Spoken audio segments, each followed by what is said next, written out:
Hello everybody. आज हम physics पढ़ने जा रहे हैं और फिजिक्स में मैं आप सबको न्यूटन्स लॉ इंट्रोड्यूस करने जा रहा हूँ। बिकॉज न्यूटन्स लॉ से ही फिजिक्स के मैकेनिक्स वाले पार्ट की जो बेस होती है वो तैयार होती है। और न्यूटन्स लॉ के सही अंडरस्टैंडिंग नहीं हो पाने के चलते मैकेनिक्स पूरा ख़राब हो जाता है बच्चों का। तो न्यूटन्स लॉ की सही अंडरस्टैंडिंग होनी चाहिए, उसे समझना होगा और इसके लिए मैं आज न्यूटन्स लॉ डील करने जा रहा हूँ। तो हमारा आज का टॉपिक है न्यूटन्स लॉज ऑफ मोशन।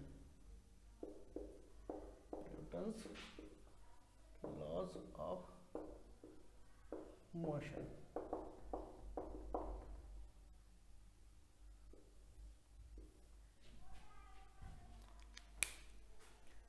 कोई पार्टिकल कैसे मूव करता है, इसको लेकर के बहुत सारे लोगों ने बहुत तरह के लॉज दिए। किन्होंने कहा कि हम किसी बॉडी पे फोर्स अप्लाई करते हैं तो बॉडी मूव करने लगती है, फोर्स छोड़ देते हैं तो बॉडी मूव करना छोड़ देती है, लाइक एरिस्टोटल ने कहा था।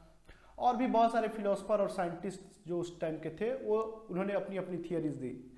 लेकिन न्यूटन ने इसको डीपली ऑब्जर्व किया और बताया कि इनफैक्ट बॉडी के मोशन और उस पर लगने वाले फोर्स के बीच का रिलेशन क्या है। और इन चीज़ों को लेकर के उन्होंने 3 लॉज दिए जो कि famous Newton's laws of motion कहे जाते हैं। हम उसमें से पहले लॉ पे बात करते हैं। तो हमारा होगा NLM, Newton's laws of motion 1, Newton's first law of motion. ये एक स्टेटमेंट है, बॉडी के मोशन के ऊपर उस पर लगने वाले फोर्सेस के ऊपर एक क्वालिटेटिव अप्रोच है। तो उस स्टेटमेंट के एक एक वर्ड को हमें समझना होगा और समझ के उसको एनालाइज करना होगा। फर्स्ट लॉ में न्यूटन कहते हैं a body remains in the state of rest और of uniform motion in a straight line until it is acted upon by some external unbalanced force। मैं यहाँ इसे लिख देता हूँ समझने के लिए। A body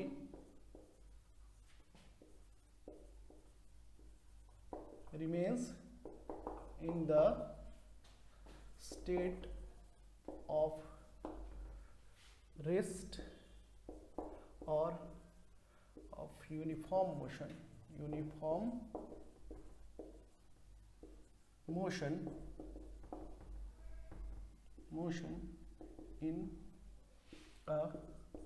a straight line until it is acted upon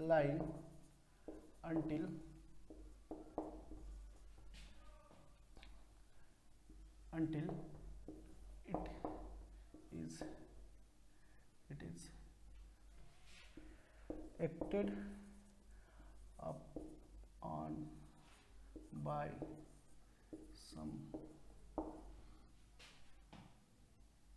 external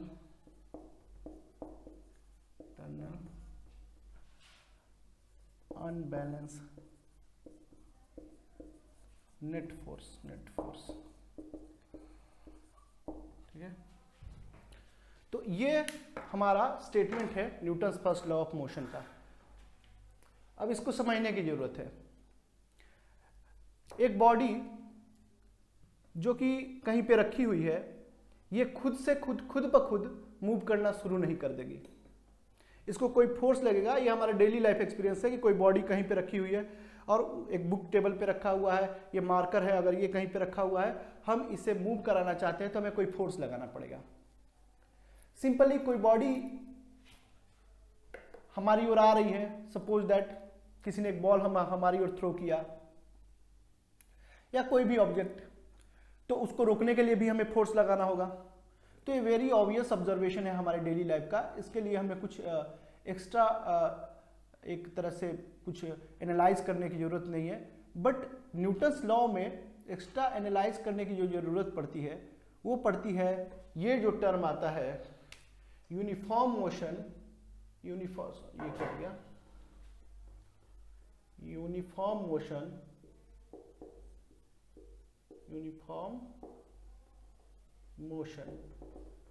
uniform motion in a straight line, और ये term some external unbalanced net force. मतलब न्यूटन जो कहना चाहते हैं उसको थोड़ा और इस स्टेटमेंट से सिंप्लीफाइड वर्जन में देखें तो इसका मीनिंग जो निकलता है वो निकलता है कि एक बॉडी के खुद का ये नेचर है कि वो या तो रेस्ट में रहना चाहेगी, या तो स्टेट ऑफ रेस्ट में रहना चाहेगी, या फिर यूनिफॉर्म मोशन परफॉर्म करेगी और स्ट्रेट लाइन में। यूनिफॉर्म मोशन स्ट्रेट लाइन में। यूनिफॉर्म मोशन का मतलब हम जानते हैं, यूनिफॉर्म मोशन मतलब क्या होता है, जब बॉडी की स्पीड ना घटेगी ना बढ़ेगी। मतलब अगर बॉडी 10 मीटर पर सेकंड की स्पीड से चल रही है तो 10 मीटर पर सेकंड की स्पीड से ही चलती रहेगी, ना वो 10 से प्लस होगा ना 10 से माइनस होगा। ऑब्वियस है, जब हम एक्सीलरेशन को डिफाइन करते हैं तो एक्सीलरेशन को डिफाइन करते वक्त हम बोलते हैं कि acceleration is the rate of change, time rate of change in the velocity. Time के साथ बॉडी की वेलोसिटी में जो चेंज होता है उसे एक्सीलरेशन कहते हैं। सिंस वेलोसिटी एक वेक्टर क्वांटिटी है, मतलब उसमें magnitude as well as direction दोनों सेंस होते हैं, तो फिर अगर बॉडी मूव कर रही है और उसकी स्पीड बढ़ रही है या घट रही है तो हम कहेंगे कि वेलोसिटी का मैग्नीट्यूड चेंज हो रहा है। और अगर वो स्ट्रेट लाइन में जाती हुई बॉडी अपनी डायरेक्शन को एनी हाउ चेंज कर रही है तो हम कहेंगे कि उसका डायरेक्शन चेंज हो रहा है। दोनों तरह से ही वेलोसिटी चेंज हो सकती है, या ये दोनों साथ हो, मैग्नीट्यूड भी चेंज हो और डायरेक्शन भी चेंज हो, तब भी हम कहेंगे कि बॉडी की वेलोसिटी चेंज हो रही है। और ऐसा होना ही कहा जाएगा कि बॉडी में एक्सीलरेशन प्रोड्यूस हुआ। बॉडी में एक्सीलरेशन जो प्रोड्यूस हुआ इसी दो घटनाओं को कहा जा सकता है, ऐसे दो इवेंट को, जब एक बॉडी मूव कर रही हो और उसकी स्पीड चेंज हो, बढ़े या घटे। अगर बढ़े तो पॉजिटिव एक्सीलरेशन, अगर घटे तो नेगेटिव एक्सीलरेशन, और या स्पीड ना भी बढ़े घटे तो उसका डायरेक्शन भी चेंज हो तो भी एक्सीलरेशन, या दोनों ही हो। तो यहां जो न्यूटन कहते हैं body remains in the state of rest, या तो रुके ही रहना चाहेगी, नो एक्सीलरेशन, या तो फिर uniform motion in a straight line move करना चाहेगी, फिर से नो एक्सीलरेशन। जब बॉडी यूनिफॉर्म मोशन परफॉर्म कर रही है, यानी कि बॉडी के स्पीड में कोई चेंज नहीं आ रहा है और स्ट्रेट लाइन में मूव कर रही है, यानी कि उसका डायरेक्शन भी चेंज नहीं हो रहा है, तो there is no acceleration of course. तो ये दोनों केसेस वो कहते हैं कि बॉडी में एक्सीलरेशन नहीं होगा, और बॉडी में एक्सीलरेशन नहीं होगा, और वो कब तक नहीं होगा, until it is acted upon by some external unbalanced net force। अब हमें जरूरत है समझने की कि एक्सटर्नल अनबैलेंस्ड नेट फोर्स क्या है। एक्सटर्नल अनबैलेंस्ड नेट फोर्स क्या है? एक बॉडी है, हम इस पे फोर्सेज लगाते हैं डिफरेंट डायरेक्शन से, और हम जानते हैं कि फोर्सेज जो होते हैं वो वेक्टर क्वांटिटी होते हैं। देख सकते हैं हम, ये फोर्स इधर से लगेगा, ये फोर्स इधर से, ये इधर से। ओवरऑल बॉडी की मूव करने की टेंडेंसी इधर की ओर हो सकती है। अगर एक फोर्स हम F4 इधर से भी ऐड कर दें और इन सब का सम करें F नेट, जो कि इनका वेक्टर सम होगा F1 plus F2 plus F3 plus F4, इनका वेक्टर सम होगा। होप दैट कि न्यूटन्स लॉ पढ़ते वक्त हम वेक्टर पहले पढ़ चुके होते हैं, वेक्टर की नॉलेज हमारे पास होती है, तो हम समझ सकते हैं कि वेक्टर सम क्या होता है, वेक्टर्स क्या होते हैं। तो ये वेक्टर सम होगा इन फोर्स, इस बॉडी पे जिसका मास हम m एज्यूम कर लेते हैं, उस पे ये नेट फोर्स हो गया। अगर सभी ओर से फोर्सेज लगते हैं और वो जीरो हो जाते हैं, यानी वो एक दूसरे से जुड़ते हैं, घटते हैं, कैंसिल होते हैं ऐड होने के बाद, और वो जीरो हो जाते हैं, तो जो ये नेट फोर्स है इसे बैलेंस्ड कहेंगे।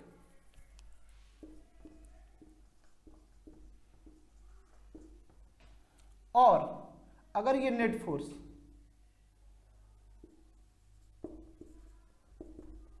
इसको मैं एक समेशन के सेंस में दिखाऊं तो ये ऐसे दिखाया जा सकता है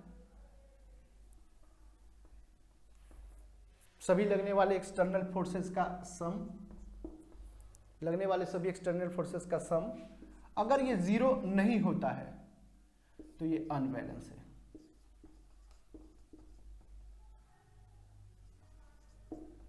अनबैलेंस्ड है। ये थोड़ा सा नीचे चला गया, इसको थोड़ा ऊपर कर लेते हैं। ये बैलेंस्ड है।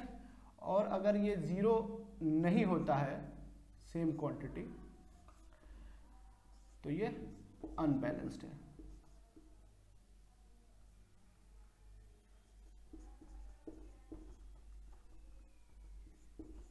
ये अनबैलेंस्ड है। तो कहने का मतलब ये है कि इन बॉडीज पे बहुत सारे फोर्सेस लग रहे हों, लेकिन जैसे फॉर एग्जांपल हम ले लेते हैं कि एक बुक है हमारे हाथ में, इस पे ऊपर से, नीचे से, दाएं से, बाएं से, कहीं से फोर्स लग रहा है, लेकिन सभी फोर्सेस जुड़ के 0 हो जा रहे हैं, तो हम कहेंगे कि इस बॉडी पे बैलेंस फोर्सेस हैं। फोर्सेस हैं लेकिन बैलेंस्ड है, और इसलिए नेट फोर्स जो है वो क्या है, नेट फोर्स 0 है।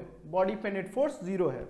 अगर हम बॉडी पे फिर से कई तरह से फोर्स लगाते हैं और लेट अस की ऊपर वाला फोर्स स्ट्रॉन्गर है नीचे वाले से, साइड वाइज भी फोर्सेस लग रहे हों लेकिन वो कैंसिल होकर 0 हो, तो फिर ऊपर वाला फोर्स नीचे वाले से बड़ा हो तो ये बॉडी ओवरऑल नीचे की ओर मूव करना शुरू करेगी।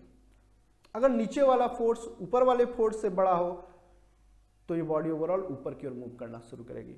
तो इसलिए ये बॉडी रेस्ट में थी और ये मूव करना शुरू कर दी तो इसमें एक्सीलरेशन आ गया, और in that case F net जो था, एफ नेट वो 0 नहीं था, अनबैलेंस फोर्सेस थे। तो न्यूटन के लॉ को हम एक जगह समराइज करें तो हम पाते हैं कि अगर मैं इस पूरे स्टेटमेंट को, अभी मैं इसे हटा देता हूं, एक मैथमेटिकल फॉर्म देना चाहूं तो न्यूटन यही ना कहना चाहते हैं कि अगर हमारे पास कोई बॉडी है, अगर हमारे पास कोई बॉडी है और उस पर बहुत सारे फोर्सेस लग रहे हैं, या हो सकता है एक ही लगे या बहुत सारे लगे, बहुत सारे मैं इसलिए दिखा रहा हूं ताकि वेक्टर सम को मैं यहां बता सकूं। तो एफ नेट इन सभी फोर्सेस का वेक्टर सम है, और ये सारे एक्सटर्नल फोर्सेस हैं। एक्सटर्नल फोर्सेस कहना यहाँ पे जरूरी हो जाता है क्योंकि बॉडी के अंदर के पार्टिकल के बीच भी अपनी इंटरेक्शंस होती है, और वो जो इंटरेक्शंस होती है वो इंटरनल फोर्सेस की इंटरेक्शंस होती है। लेकिन इंटरनल फोर्सेस एक बॉडी को मूव नहीं करा सकते, वो आगे हम देखेंगे कि क्यों मूव नहीं करा सकते। तो बॉडी को ओवरऑल मूव कराने में सिर्फ एक्सटर्नल फोर्सेस का हाथ होता है, सिर्फ एक्सटर्नल फोर्सेस का एफर्ट होता है। तो एक्सटर्नल फोर्सेस का सम एफ नेट वो अगर 0 हो तो बॉडी में एक्सीलरेशन नहीं होगा, यानी कि एक्सीलरेशन भी 0 होगा। एक्सीलरेशन 0 होने का मतलब ये है कि बॉडी या तो रेस्ट में है तो रेस्ट में ही रहेगी, क्योंकि बॉडी अगर रेस्ट में है और रेस्ट से एक सर्टेन स्पीड एक्वायर करती है तो ये एक्सीलरेशन है।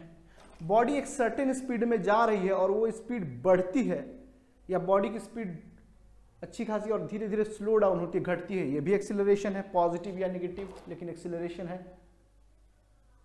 ऐसा कुछ नहीं होगा, बॉडी या तो रेस्ट में रहेगी और या तो यूनिफॉर्म मोशन स्ट्रेट लाइन में मेंटेन करेगी। कब? जब नेट एक्सटर्नल फोर्सेस का सम, सभी एक्सटर्नल फोर्सेस का सम जिसे एफ नेट हम कह रहे हैं वो 0 होगा, तो एक्सीलरेशन भी 0 होगा।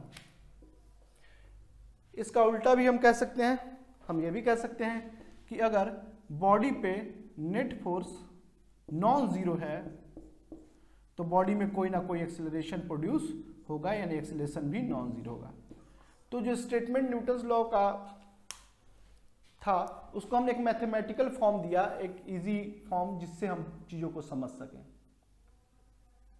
कि क्या है और कैसे काम करता है, न्यूटन क्या कहना चाहते हैं। और उसका बहुत एप्लीकेशन है। आप इस चैप्टर में न्यूटन्स लॉ में पढ़ते हो, या आप रोटेशन पढ़ रहे हो, या आप ऑसिलेशंस पढ़ रहे हो या आप वेव्स पढ़ रहे हो, जहां भी क्लासिकल फिजिक्स की बात आती है, पार्टिकल्स के मोशन की बात आती है, ये लॉ आपके सामने आगे खड़ा होता है। और इस लॉ को क्लियर किए बिना आप उन चैप्टर्स पे अप्रोच अच्छा नहीं कर सकते अपना। इसलिए यह जरूरी है कि आप इन लॉज को अच्छी तरह से समझ जाओ। अब यहां से जो बात निकल के आती है कि एक बॉडी पे कुछ फोर्सेस लगे या कोई फोर्स लगे और उसका वेक्टर सम अगर जीरो हो जाता है, सभी फोर्सेस के लगने के बाद भी वेक्टर सम जीरो हो जाता है, तो बॉडी में एक्सीलरेशन भी जीरो हो जाता है, एक्सीलरेशन प्रोड्यूस नहीं होता। एक्सीलरेशन प्रोड्यूस नहीं होता मतलब ए जीरो का मतलब जो आता है वो आता है कि या तो बॉडी रेस्ट में है या बॉडी यूनिफॉर्म मोशन परफॉर्म कर रही है, यूनिफॉर्म मोशन परफॉर्म कर रही है स्ट्रेट लाइन में,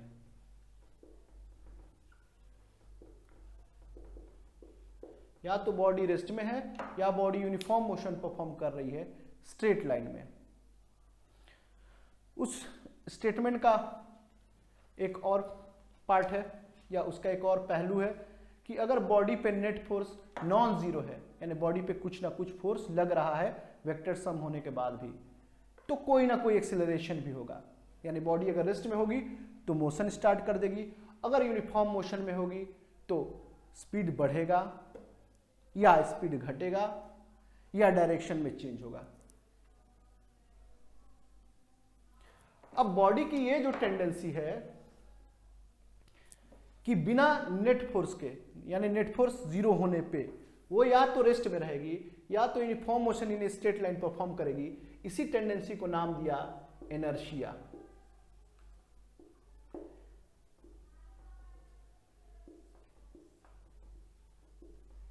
इनर्शिया एक फिजिकल क्वांटिटी तो नहीं है, क्योंकि फिजिकल क्वांटिटी वो होते हैं जिनका मैग्नीट्यूड होता है, जिनके डायमेंशंस होते हैं, बट एक ऐसा क्वालिटी है बॉडी की, क्वांटिटी तो नहीं है बट क्वालिटी है, जो ये बताता है कि एक बॉडी खुद ब खुद, एक ऑब्जेक्ट खुद ब खुद रेस्ट में रहना चाहता है और या तो मोशन करना चाहता है तो स्ट्रेट लाइन में यूनिफॉर्म मोशन करना चाहता है। ये इसकी क्वालिटी है। जितनी बड़ी बॉडी उतना ज्यादा इनर्शिया। फॉर एग्जाम्पल हम ले सकते हैं कि एक बड़ा सा पत्थर हो और उसे वो रेस्ट में हो और उसे मूव कराना हो, और एक छोटा सा कोई पत्थर हो और उसे मूव कराना हो, तो ज्यादा एफर्ट हमें किसमें लगाना है? बड़े से पत्थर को मूव कराने में, यानी उसकी इनर्शिया बड़ी है। बट इसका कोई मेजरमेंट नहीं है, ये क्वांटिटी नहीं है ताकि हम इसको मेजर करें। हम ये समझ सकते हैं कि जिस बॉडी का मास ज्यादा होता है उसकी इनर्शिया ज्यादा होती है, लेकिन इसका कोई मेजरमेंट नहीं है क्योंकि ये क्वांटिटी नहीं है, एक क्वालिटी है। और फर्स्ट लॉ से हम देखें तो फर्स्ट लॉ को हम इस तरह से भी कह सकते हैं कि बॉडी में इनर्शिया है और इनर्शिया को कौन ब्रेक करेगा? Some non zero force. Body में इनर्शिया है यानी बॉडी या तो रेस्ट में रहना चाहती है या तो मोशन परफॉर्म करना चाहती है, और बॉडी के इनर्शिया को कौन ब्रेक करेगा? Some non zero force. यहां से हमें फोर्स का डेफिनेशन भी मिलता है। फोर्स क्या है उसका डेफिनेशन भी मिलता है। Force is such a physical quantity which can produce acceleration in a body. अगर उनका नेट सम जीरो हो जाए तो एक्सीलरेशन प्रोड्यूस नहीं कर पाते। अगर मेनी फोर्सेस लग रहा है, उनका नेट सम जीरो होता है तो एक्सीलरेशन प्रोड्यूस नहीं कर पाते। अगर नॉन जीरो होता है तो एक्सीलरेशन प्रोड्यूस कर पाते हैं। लेकिन फोर्स का प्राइम जो काम यही दिखता है कि वह किसी बॉडी पे लगेगा तो उसमें एक्सीलरेशन प्रोड्यूस करना चाहेगा। सेकेंड लॉ में इसका क्वांटिटेटिव डेफिनेशन भी देखेंगे, जहां हम ये डिफाइन करेंगे कि F equal to M into a. लेकिन फिलहाल हम इसके सिर्फ क्वालिटेटिव डेफिनेशन से इस बात को समझते हैं कि force is a quantity which produce or try to produce acceleration in a body, और force is a quantity which try to break the inertia of a body. अच्छा, इनर्शिया की बात आई तो इनर्शिया कितने तरह के होते हैं? इनर्शिया दो तरह की हो सकती हैं। अगर बॉडी रेस्ट में है तो होगा इनर्शिया ऑफ रेस्ट, और अगर बॉडी मोशन में है तो होगा inertia of motion, inertia of rest and inertia of motion. Since first law से इनर्शिया नाम की एक ऐसी क्वालिटी बॉडी की निकल के आती है, इसलिए न्यूटन के फर्स्ट लॉ को लॉ ऑफ इनर्शिया भी कहते हैं। NLM1 को लॉ ऑफ इनर्शिया भी कह सकते हैं।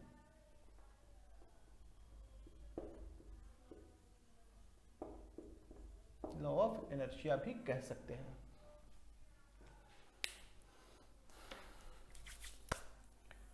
तो ये Newton's first law of motion है, जिसके बारे में हमने बात करी। नेक्स्ट क्लास में हम सेकेंड लॉ के बारे में बात कर सकते हैं।